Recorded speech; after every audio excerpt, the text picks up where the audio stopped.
Good morning, student. Today we are going to discuss the first poem, The Road Not Taken, in class 9th. This poem is written by Robert Lee Frost. Let's see about Robert Lee Frost. He was a famous American writer and he was born in 26 March 1874 in California, United States, and he was died 29 January 1963 in Boston. Now let's see this poem.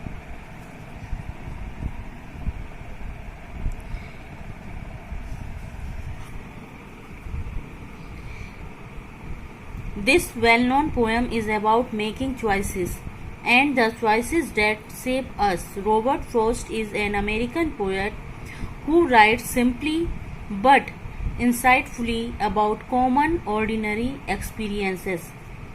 देखिए, इस poem में, ये बहुत famous poem है और इस poem में Robert Frost ने हमें बताया है कि प्रत्येक व्यक्ति अपने जीवन में जब भी खड़ा होता है, अपने पैरों पर आगे बढ़ने की कोशिश करता है, तो उसके सामने हमेशा दो रास्ते होते हैं.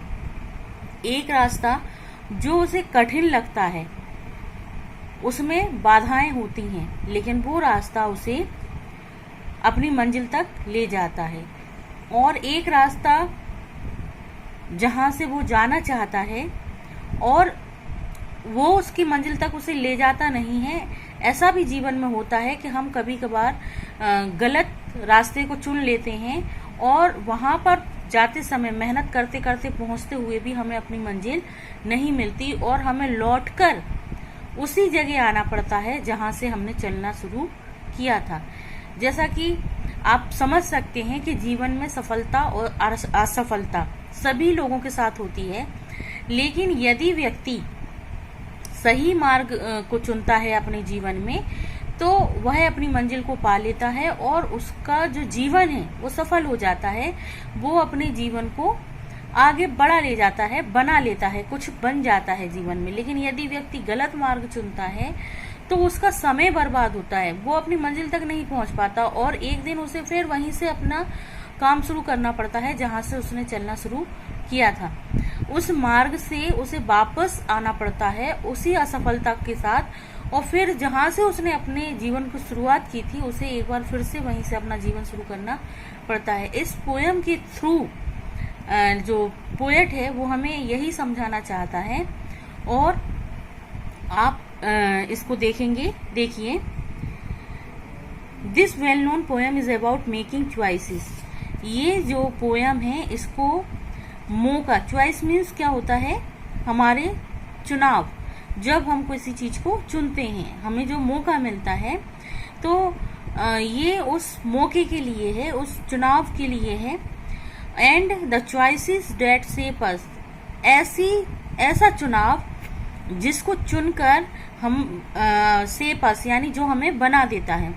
Robert Frost is an American poet. ये एक अमेरिकन पोएट है हु राइट सिंपली, जिन्होंने साधारण तौर से लिखते हैं but insightfully about common ordinary experiences. यानी जो हमारे जीवन के एक्सपीरियंस हैं उनके विषय में ये ऑर्डिनरी यानी साधारण रूप से हमें बताते हैं, एक एग्जाम्पल के थ्रू यानी उदाहरण देके. और उदाहरण इन्होंने किसका दिया है, दो रास्तों का. देखिए, हम पोयम की तरफ आते हैं. Two roads diverge in a yellow wood and sorry I could not travel both, and we one traveler long I stood and looked down one as far as I could to where it went to the undergrowth. देखिए, हम इसे बहुत अच्छे से समझ सकते हैं. यहाँ पर येलो वुड्स यानी वुड मीन्स होता है जंगल, और येलो से मतलब है पीले से. अब जंगल पीला कब होता है? जब पतझड़ का मौसम होता है, यानी जब पत्तियां सूख जाती हैं और हरी पत्तियों का रंग जो है पीली पत्तियों में यानी सूखी हुई पत्तियों में बदलने लगता है, तो जंगल कैसा हो जाता है, ग्रीन की जगह येलो देखने लगते हैं। तो यहाँ पर कवि उसी विषय में बता रहा है, इन एन ऑटम फॉरेस्ट, यानी एक पतझड़ वाले जंगल में two roads were going in different direction, यानी यहाँ पर जो डाइवर्ज का मतलब है वो डायरेक्शन से है। डाइवर्ज मीन्स डायरेक्शन, यानी दो रास्ते। यहाँ कभी क्या बोल रहा है, एक पतझड़ वाले जंगल में दो रास्ते जा रहे थे डिफरेंट डायरेक्शन। डाइवर्ज का मतलब है डिफरेंट डायरेक्शन से। And sorry, I felt sorry, यानी मुझे कहते हुए अच्छा नहीं लग रहा है, मैं महसूस कर सकता हूँ, मुझे दुख है। I could not travel both, मैं दोनों रास्तों पर नहीं चल सकता था। कभी क्या बोल रहा है, मैं एक ऐसी जगह खड़ा था जंगल में जहां से मैं दो रास्ते देख सकता था और दोनों ही रास्ते जो हैं मुझे ऐसा लगता था कि मुझे मेरी मंजिल तक ले जाएंगे, लेकिन मुझे बुरा भी लगता था कि मैं दोनों रास्तों पर एक साथ नहीं चल सकता था। And be one traveller long I stood, यहाँ जो कवि है वो क्या कह रहा है, I felt sorry I as I was unable to travel both the road at the same time, मुझे बुरा लगता था क्योंकि मैं एक ही समय में दोनों रास्तों पर नहीं चल सकता था। नेक्स्ट लाइन में हम देखते हैं, and we one travel, one जो आया है वो कवि ने अपने लिए यूज किया है और ट्रेवलर मीन्स होता है यात्री। एक यात्री की तरह लॉन्ग आई स्टूड, यानी as a traveller I kept standing for a long time, यानी मैं एक यात्री की तरह उन दोनों रास्तों को चुनने के लिए कि मैं किस रास्ते पर जाऊं, मैं काफी समय तक वहीं पर खड़ा रहा। And looked down one as far as I could, और मैंने एक रास्ते को देखा, आई लुक्ड डाउन वन, जब मैंने एक पहले रास्ते को देखा, road as far as my eyes, यानी मैंने उस रास्ते को कहाँ तक देखा, जहां तक मेरी आंखें मुझे उस रास्ते को दिखा सकती थी, यानी मेरी आंखें जहां तक देख सकती थी मैंने उस रास्ते को वहीं तक देखा। Could reach to the place, मेरी आंखों ने मुझे, यानी मैंने उस रास्ते को वहां तक देखा जहां तक मुझे वह स्थान दिखाई दिया, वेयर, जहां I disappeared under the vegetation of bushes and plants in a bend, यानी वो रास्ता जो है वहां से खत्म होता हुआ दिखाई देने लगता है, वहां से केवल मुझे झाड़ियां, बुशेस मीन्स झाड़ियां और प्लांट्स मीन्स पौधे, यानी जब हम अपनी आंखों से देखते हैं तो देखते समय हमें एक क्षितिज वाला पॉइंट दिखाई देने लगता है, जहां से हमें देखते हैं, जैसे हम मान लो समुद्र और आकाश को एक साथ देखते हैं तो हमारी आंखें देखते हुए उस क्षितिज वाले पॉइंट पे जाती हैं जहां से हमें समुद्र और आकाश मिलते हुए दिखाई देते हैं। ऐसे ही जब हम जंगल में खड़े होंगे तो एक समय उस रास्ते को देखते देखते कभी को ऐसा महसूस हुआ होगा कि वो रास्ता खत्म होकर वहां केवल उसे जंगल ही दिखाई देने लगा होगा। उस पॉइंट तक उस कवि ने उस रास्ते को देखा। नेक्स्ट स्टेंजा में हम देखेंगे, then we took the other just as fair and having perhaps the better claim because it was grassy and wanted wear though as for that the passing there had worn them really about the same. यहाँ पर आप देखेंगे, देखिए, then, तब, जब कवि ने उसको और रास्ते को इतना दूर तक देखा कि उसे वो रास्ता दिखना बंद हो गया और केवल झाड़ियां और पेड़ ही दिखाई दिए। देन तब I moved on the other road, तब कवि क्या कहता है कि मैं दूसरे रास्ते की तरफ मुड़ गया। Which was as beautiful as, यह रास्ता इतना सुंदर था जितना द फर्स्ट वन, जितना पहले वाला जो रास्ता था वो था। एंड परहेप्स, और शायद, could claim to be better than, और शायद ये उससे थोड़ा ज्यादा अच्छा था। बेटर देन मीन्स उस पहले रास्ते से ज्यादा अच्छा था। द प्रीवियस वन, यानी जो प्रीवियस यानी जो पिछला रास्ता था, यानी जिसे मैं देख रहा था, ये दूसरा रास्ता उस रास्ते से ज्यादा बेटर था। Because there was grass on it, क्योंकि इस रास्ते पर झाड़ियां या ये सूखा रास्ता नहीं था, बल्कि इस रास्ते पर घास थी। And it was not used by people, और ये लोगों के द्वारा, यानी ये लोगों के द्वारा यूज्ड नहीं किया गया था। यानी लोग इस पर गए तो थे, लेकिन उतने लोग नहीं गए थे जितने पहले रास्ते पर गए थे।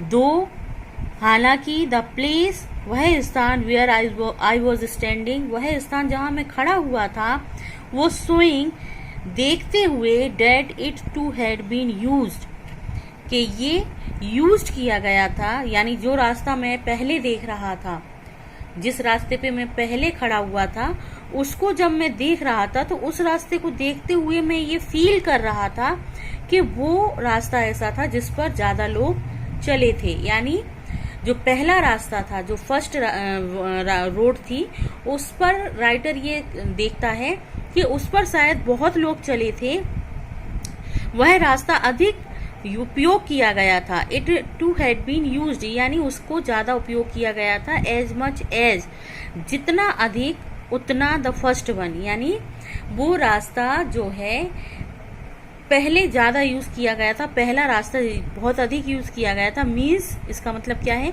Many people started their journey, बहुत से लोगों ने उस रास्ते से अपनी यात्रा शुरू की थी, ऑन दिस रोड, उस रास्ते पर, but could not continue it, लेकिन उसको मतलब ज्यादा लोगों ने उपयोग किया गया था। कुड नॉट मतलब ज्यादा लोगों के द्वारा उपयोग नहीं किया गया था।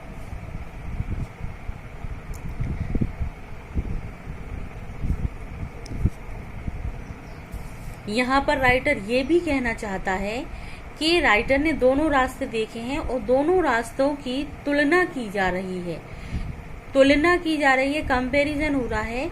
यहाँ पर राइटर ने पहले रास्ते की तुलना दूसरे रास्ते से की है, और दोनों रास्तों को देखते हुए राइटर ये बोल रहा है कि शायद पहले रास्ते पर अधिक लोग चले थे, इसलिए वहां पर हरी घास नहीं थी, और दूसरे रास्ते पर हरी घास है, तो ये रास्ता भी उतना ही यूज किया गया है जितना पहला रास्ता, लेकिन इस पर शायद कंटिन्यू उतने लोगों ने अपनी यात्रा नहीं की जितनी पहले रास्ते पर लोग जो हैं चले थे। अब देखिए नेक्स्ट पैराग्राफ में, नेक्स्ट एक्सटेंजा में हम देखते हैं, and both that morning equally lay in leaves, no step had trodden black. Oh, I kept the first for another day, yet knowing how way leads on to way, I doubted if I should ever come back. यहाँ पर जो poet है वो हमें क्या जताना चाह रहा है, उसको ऐसा क्यों लगा कि वो दोनों रास्तों को देखकर किस तरह से जाना उसने कि एक रास्ते पे लोग ज्यादा चले हैं और एक रास्ते पर लोग कम गए हैं।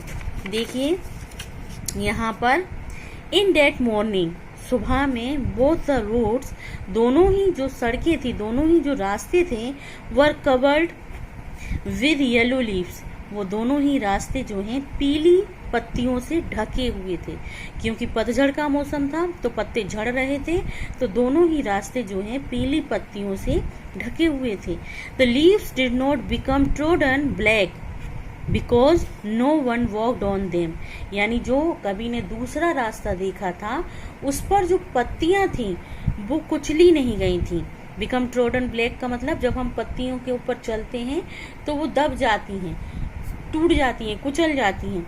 तो ये जो रास्ता था, जो पीली पत्तियों से दूसरा रास्ता ढका हुआ था, वो क्या हुआ, उसकी पत्तियां जो हैं वो दब कर कुचल कर ब्लैक मतलब दब जाती हैं तो काली सी पड़ जाती हैं, वैसी नहीं थी। Because no one walked on them, क्योंकि उनके ऊपर कोई चला नहीं था। अभी भी ये पत्तियां जो हैं वैसी ही थी जैसे पेड़ से गिरी हुई थी। आई टुक द सेकेंड रोड, लेकिन जब मैंने जो दूसरा रास्ता लिया, लिविंग द फर्स्ट वन, यानी पहले रास्ते को छोड़कर, यानी जो पहला रास्ता था उस पर जो पत्तियां थी वो ऐसी दिखाई दे रही थी जैसे उस पर काफी लोग चलकर गए थे, लेकिन ये जो दूसरा रास्ता था इस पर जो पत्तियां थी वो ऐसी दिखाई नहीं देती थी, ऐसी प्रतीत नहीं होती थी कि उन पर काफी लोग चलकर गए हैं, यानी वो दबी कुचली दिखाई नहीं देती थी। इसलिए यहाँ जो पोएट है वो क्या कहता है, इसीलिए मैंने पहले रास्ते की अपेक्षा दूसरा रास्ता लिया, यानी अपनी मंजिल को पाने के लिए मैंने दूसरे रास्ते को चुना, पहले रास्ते को छोड़ते हुए। यानी ये वो रास्ता था जहाँ से अधिक लोग चलकर नहीं गए थे। यानी कभी कभार क्या होता है, हम मूर्खों की तरह उस रास्ते को अपनाते हैं जिस पर सब लोग चलते हैं, यानी जिस मंजिल पर सब लोग जाना है। ये जैसे कि मान के चलो सब इंजीनियरिंग, हम इंटर पास हो जाते हैं तो हम ये सोचते हैं कि हम क्या करें आगे, इंटर करने के बाद हम क्या पढ़ाई करें। तो अगर हम देखते हैं हमारे जो दोस्त हैं वो इंजीनियरिंग करना चाहते हैं तो हम भी उन्हीं के पीछे हो लेते हैं कि हमें इंजीनियरिंग करना है। हमारे सारे दोस्त हैं वो उस स्कूल में जाना चाहते हैं, उस हॉस्टल में जाना चाहते हैं, उस कॉलेज में एडमिशन लेना चाहते हैं, तो हम भी उनके साथ हो लेते हैं। हम ये नहीं सोचते कि हमारे लिए क्या परफेक्ट है, हमारी मंजिल क्या है, हम क्या करना चाहते हैं, हम किस में परफेक्ट हैं। हमें हमेशा दूसरों को देखकर काम नहीं करना चाहिए, हमें वो काम करना चाहिए जो हमारे लिए परफेक्ट है, जिसमें हमारा मन लगता है। हो सकता है हमारे दोस्त को मैथ पसंद है लेकिन हमको मैथ पसंद नहीं है, हमें अंग्रेजी पसंद है या फिर हमें आर्ट पसंद है। तो जिसमें हमारा इंटरेस्ट है हमें उस मंजिल को चुनना है जिसमें हम बेटर हैं। जो हमारे लिए बेटर है वो एक अलग बात है, लेकिन जिसमें हम बेटर हैं वो एक अलग बात है। जो हमारे लिए बेटर है और अगर हमारा मन नहीं है, हालांकि हमारे लिए वो अच्छा है, लेकिन अगर हमारा मन नहीं है तो कभी भी हम उस काम को परफेक्ट नहीं कर सकते। लेकिन अगर हम किसी काम में बेटर हैं और अगर हम उसमें मन लगाएंगे तो शायद हम अपना 101 नहीं बल्कि 110% दे पाए, क्योंकि हमारा मन उसमें लगता है।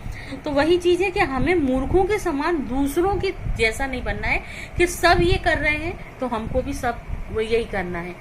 मतलब दूसरों को देखकर, जैसे कि यहाँ कवि ने उदाहरण दिया है कि इस रास्ते से बहुत से लोग गए, तो यानी ये जो कर रहे हैं सब लोग कर रहे हैं तो मैं भी करूं। कवि ने किस रास्ते को चुना है, जो उसके लिए बेटर था, यानी उसने ये देखा कि इस रास्ते से कम लोग गए हैं, ये अच्छा है मेरे लिए, तो इसलिए कवि ने उसे चुना जो उसके लिए अच्छा था। तो इस एग्जाम्पल को देते हुए कवि आपको वही बात समझाना चाहता है कि आपको वो चुनना है जो आपके लिए अच्छा है। नेक्स्ट हम देखेंगे थ्रो आई नो, हालांकि मैं जानता हूँ, that how one road leads to the other, यानी एक जो रास्ता है वो कैसे दूसरे रास्ते तक पहुंचाता है। यानी हम अगर एक मंजिल तक पहुंच जाते हैं तो फिर कैसे हम अपनी दूसरे टारगेट को पूरा करते हैं, दूसरी मंजिल तक पहुंचते हैं, ये कवि कहता है मैं बहुत अच्छे से जानता हूँ। आई हैड ए डाउट, लेकिन मुझे फिर भी एक डाउट है, इफ यदि I would ever come back, कि कहीं मुझे वापस ना आना पड़ जाए, to travel through this road, इस रास्ते पर चलते हुए। यानी कवि क्या कहता है कि जो रास्ता मैंने चुना है इस रास्ते से कम लोग गए हैं, मैंने चुना है, लेकिन मैं फिर भी एक मेरे मन में संकोच है कि ऐसा ना हो कि ये मेरी मंजिल तक मुझे पहुंचा ही ना पाए। मैं जिस चीज को चाहता हूँ, जो टारगेट अपने जीवन में पूरा करना चाहता हूँ, हो सकता है कि ये रास्ता मुझे उस मंजिल तक ले ही ना जाए और फिर मुझे वहां से लौटकर यहाँ आना पड़े जहाँ पर मैं खड़ा हूँ, और फिर मुझे दूसरे रास्ते को चुनना पड़े। यानी यहाँ पर कवि क्या बोलता है कि मुझे फिर भी डाउट है। जब हमारे अंदर सामने दो चॉइसेस होती हैं कि हम क्या चुने, तो हमें ये सोच समझ कर चुनना चाहिए कि वो रास्ता हमें हमारी मंजिल तक पहुंचाता है या नहीं। ऐसा ना हो कि हम गलत रास्ता चुन लें अपने मन की बात सुन के, और फिर पता चले कि हमें दोबारा वहीं आना पड़े जहां से हमने अपना जीवन की जो जर्नी है वो शुरू की थी। यहाँ हमें कभी सोचने के लिए मजबूर करता है कि हमें अपने जीवन में अपने लक्ष्य को पाने के लिए सही रास्ता क्या चुनना है। देखिए लास्ट स्टेंजा जो है वो इस प्रकार है, let's see. I shall be telling this with a sigh, somewhere goes and goes hence, two roads diverged in a wood, and I took the one less troubled way, and that has made all the difference। देखिए यहाँ पर कवि ने बहुत ही अच्छे से हमें समझाया है लास्ट स्टेंजा में कि हमें क्या करना है, क्या करना है। देखिए, आई विल टेल दिस, मैं आपको ये बताऊंगा, आफ्टर मैनी सेंचुरीज, बहुत सेंचुरीज के बाद, यानी कई सालों बाद, हैव पास्ट, यानी कई साल जब बीत जाएंगे उसके बाद मैं आपको ये बताऊंगा, with taking a deep breath, एक गहरी सांस लेते हुए, that two roads were leading to different direction, के दो रास्ते अलग अलग दिशाओं में जा रहे थे या जाते थे, इन द फॉरेस्ट, यानी एक जंगल में, and I moved on the one, लेकिन मैं केवल एक रास्ते पे चला, डेट वॉज नॉट यूज्ड, जो कि उपयोग नहीं किया गया था, एज मच एज, उतना जितना कि द अदर, दूसरा रास्ता उपयोग किया गया था, डेट चेंज्ड माई लाइफ, और जिसने कि मेरा जीवन बदल दिया। यहाँ पर पूरी कविता का, पूरी पोयम का एक सार निकल कर आता है। वो निकल के क्या आता है कि जब हम अपने जीवन में सही रास्ते को चुनते हैं, सही फैसला लेते हैं, दूसरों को देखते हुए फैसला नहीं लेते कि सब ये कर रहे हैं तो मैं भी यही करूं, नहीं, जो हमारे लिए बेटर है, जो जिसमें हम इंटरेस्ट लेते हैं, जिसमें हमें अच्छा लगता है, हमें वो करना है, और जो हमारे लिए सही है, जो हमें हमारी मंजिल तक पहुंचाए, हमारे लक्ष्य तक हमें पहुंचाए, उस रास्ते को चुनने से हमारा जीवन जो है वो बदल जाता है। यानी कवि यहाँ कह रहा है कि मैं बहुत सालों बाद आपको ये बताऊंगा कि मैंने जिस रास्ते को चुना उस रास्ते ने मेरा जीवन बदल दिया। देखिए, इसका जो एक्सरसाइज है वो हम आपको कल प्रोवाइड करवा देंगे, और आपको ये पोयम जो है बहुत अच्छे से समझना है, इसके वर्ड मीनिंग, इसकी एक एक लाइन आपको समझना है, क्योंकि ये जो पोयम है बहुत अच्छी है आपके लिए, और आपको समझना है इसको अपने जीवन में, अपने टारगेट को पूरा करने के लिए आपको इसे समझना है। और okay, thank you. I hope आपको ये बहुत अच्छी लगी होगी पोयम, और आपको बहुत अच्छे से समझ में भी आई होगी।